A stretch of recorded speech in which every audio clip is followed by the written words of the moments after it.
question about will, like following on from what you just said to Sadir, like where a patient has that issue of they might say, but I don't know what I want to do here. You're the expert. You tell me what I should do for my own benefit. I just wondered if you could say something about how. Absolutely. So why don't you play the patient? Yeah, why don't you play the patient, and then I'll respond so you learn. Yeah. Okay. But I don't know what I want to do here. You're the expert, and I think you're best placed to tell me what I should address first. Yeah. Well, since I'm not you, I actually can't know what you should explore for your own benefit. That's why I have to turn to you to find out what in your opinion, what would be most helpful to you that you'd like us to explore. But I just don't know, and I'm paying you to be my therapist, and so I'd like you to tell me what to address first, because you're the expert and that's your job. Well, actually, it's not my job to tell you what you should explore. That's actually not my job. Actually, your job is to say what you want to explore, and then my job is to simply to help you explore what you think could be helpful to you. And since I'm not you, I actually can't know what would be in your best benefit, to your best benefit. Only you could know that. But then we just won't be doing anything, because I just don't know what to address. So I can't really make that decision. Exactly. Yeah, that if you don't know what you'd like to work on, we wouldn't be able to work on something. Yeah, you're right. That's why I have to ask you, what is it? Because we're just noticing here when I ask what you'd like me to help you with, what is it you want to focus on? We're noticing it's, for some reason, it seems to be hard for you to know, to declare what it is that you want for yourself. Yeah. Is this a pattern in your life that you have trouble knowing what you want? Yeah. So that must be a terrible situation, that if you don't know what you want, then other people might get what they want, but then you wouldn't. Yeah, that's good, actually. So we're just noticing, even right here, obviously you're wanting some help. You called me, we made this arrangement. You obviously want some help. You're suffering. But as soon as you could declare what you want for yourself, something about that feels so risky that you're inviting me to be the one to tell you. Yeah. I don't know if it feels risky. It's just that I just don't have anything in my mind.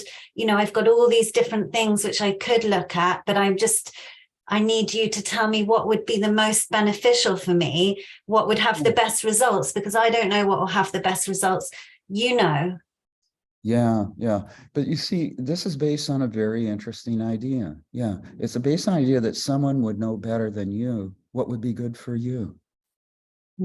That's a very interesting idea. Because since I'm not you, I actually can't know what's best for you. I can know what's good for me, but I actually can't know what's best for you. But you're saying that you are having a hard time knowing what's best for you. That must be very difficult. Okay, thank you. That's really helpful. Right. So in a way, we're highlighting her conflict. We're not asking you, tell me what's best for you, but we're already talking about triangle conflict. Obviously, in some ways, you would like to have a life based on what's good for you, but we're noticing that something seems to get in the way, and you're not sure, what would be best for you. Okay, thank you very much. And then if you turn to other people, you might be able to do what they think is best, but we still wouldn't know what's best for you. Yeah, you would just be the servant of other people's desires and ideas. Thank you. That's really helpful.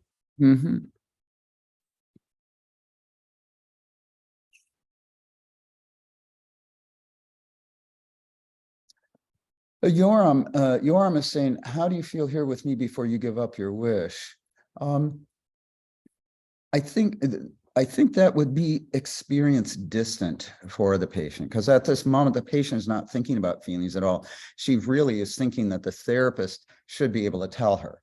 So in a way, we have to help her see the impossibility of that wish.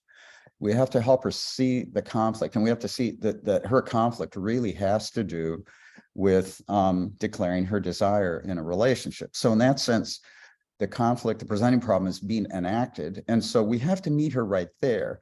Once that clears up and she realizes that she's going to have to declare a problem, you're not going to do it, then she's probably going to declare that she's frustrated. She doesn't like that.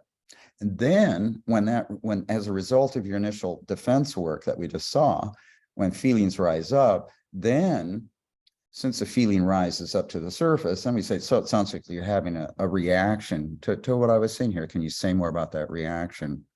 And then if the feeling comes up, yeah, so shall we just take a look and see what feelings are coming up here toward me? So in a way, of course, we're going to go to feelings. You're absolutely right, Yoram. But it's important not to skip steps and get into a misalliance, but rather to just work with the conflict in front of you, address the defenses in front of you. And those feelings, they'll rise up to the surface. And then the work is very organic. It just seems very seamless and very natural that they came up, and then we'll just take a look at them.